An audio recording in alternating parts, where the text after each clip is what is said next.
Road trip. 7, 6, 5, 4, 3, 2, 1. You'll never have the sacred stone. Oh, this you crazy mother.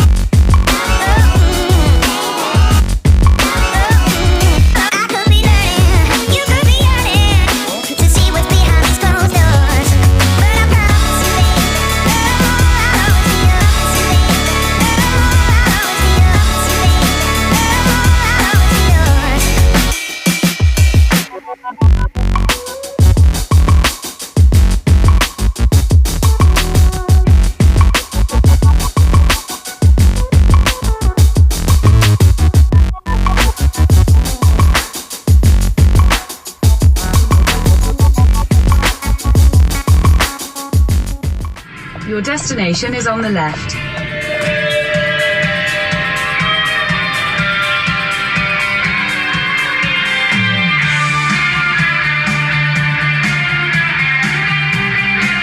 Where am I? Where am I?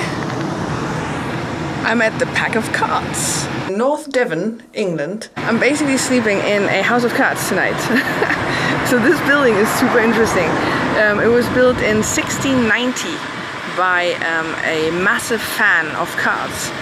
So he has built the whole building commemorating a deck of cards or a pack of cards. So it's 4 stories, has 13 rooms, has 52 stairs and so on. And I love this place, and I wanted to find out if the game that he was actually playing, because that was the thing, he was playing a game, won so much money that he then constructed this building with his winnings. And I want to find out, was it poker?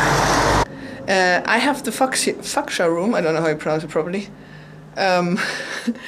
It's all quite, quite old, 17th century. And I'm staying one night. I want to check out what this place is all about, because I'm a card fan myself, and I want to see what's on offer here. And I actually saw there's a museum with it, which I didn't know. I wasn't aware of that. So I'm going to get some food first, because I already had like a horror day, just renting the car, driving 2 hours. Well, at least it wasn't raining. It was a beautiful landscape. Made it here. It's 12 o'clock, so good time to have some lunch. Then I explore the museum and try and figure out a few more details about this place. Then I have some dinner, and then I sleep.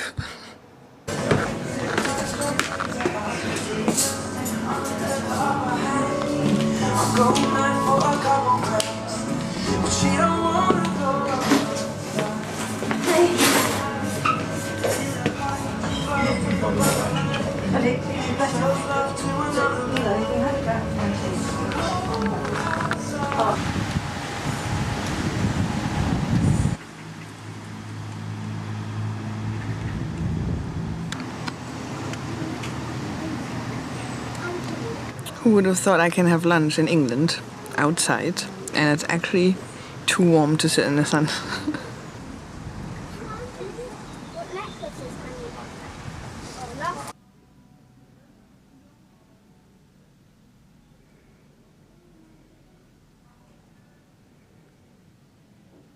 Okay, so this is here the museum, basically, and it says here in the construction part that in 1690, Squire Ley, who was the person who founded this, specified that the dimensions of the building should, as far as possible, symbolize the features of a pack of cards.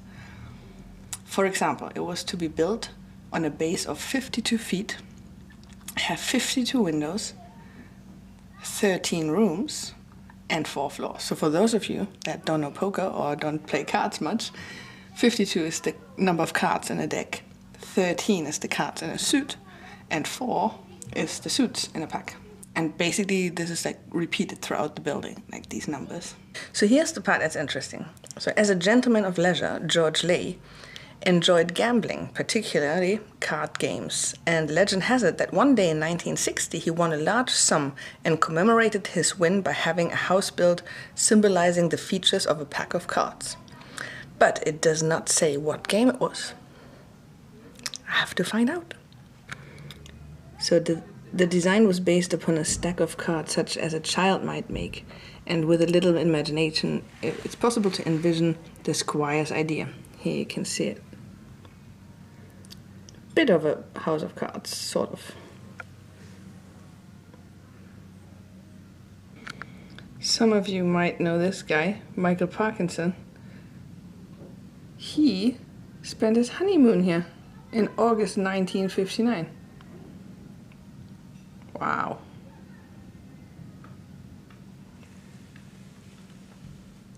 So apparently it was a stopping place for horse-drawn coaches traveling between Ilfracombe and Linton.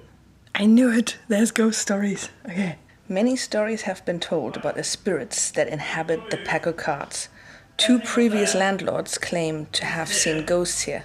First, on the 4th floor, looking out of the window, a small man with a very long beard. Oh, I would spot that guy. Secondly, a lady in long, white, flowing robes. Both of these stories have been confirmed by various mediums who have visited us. In fact, the lady has been named as Lucy Kent, a Sunday school teacher from Canterbury. We have been told that she has hidden something of value in the building that she wants to find. Sadly, after taking down most of the walls and lifting every floorboard, nothing has materialized so far. However, it has been suggested that the treasure might be hidden in the chimneys. As our restoration projects are ongoing, the story continues. Also seen quite often is a little girl of 7 or 8 years who disappears into the cellar. She loves music and plays with the children that visit.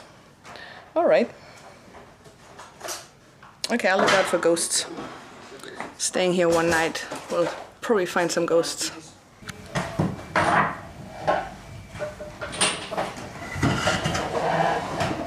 Okay, it looks like in 1991 this was finally refurbished and basically opened as like a restaurant and inn. And especially popular with families, which is at the moment as well. There's a lot of families in the garden playing. It's a nice place, nice atmosphere. For the ghosts.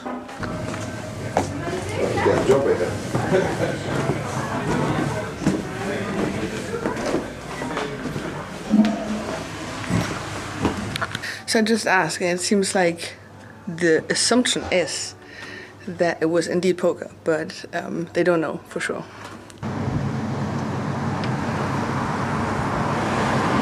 There's 13 tiles of window in there, so we have the 13 again, and then we also have the suits. And Ace, King, Jack and Queen.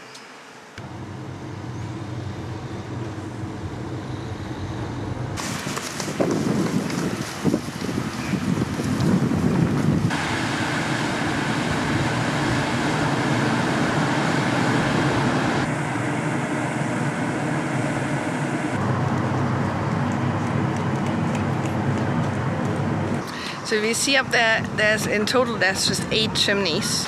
So and again, to commemorate the 13 cards per suit, he had installed 13 hearths in the building, but he only had 8 chimneys because otherwise he would have had to pay more tax. So they disguised it a little bit.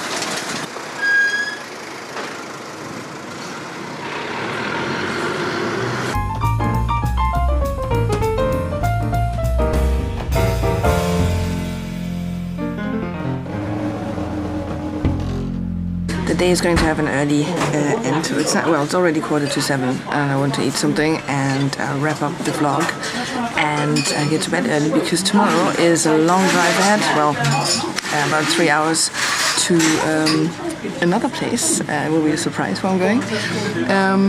So I just had a little bit of a bit of rest and I did some research. So the thing is, I had a feeling that poker in itself has probably not made it to here at the time when this happened here. So it probably wasn't poker.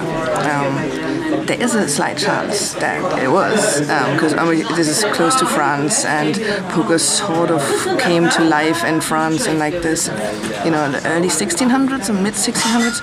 So there is a chance, but it looks like it was probably a different game. So I looked a couple of games up, and I think Fargo is fairly possible, because that was a card game that was played in England at that time. So maybe it was that.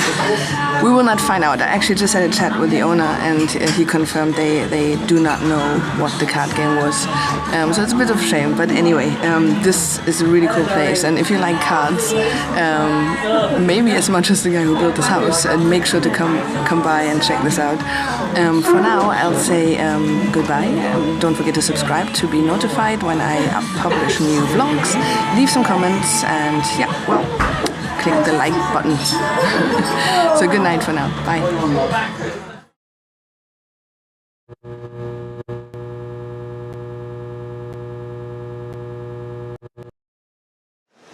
He actually had 13. Where am I? I don't even know why I'm always saying that.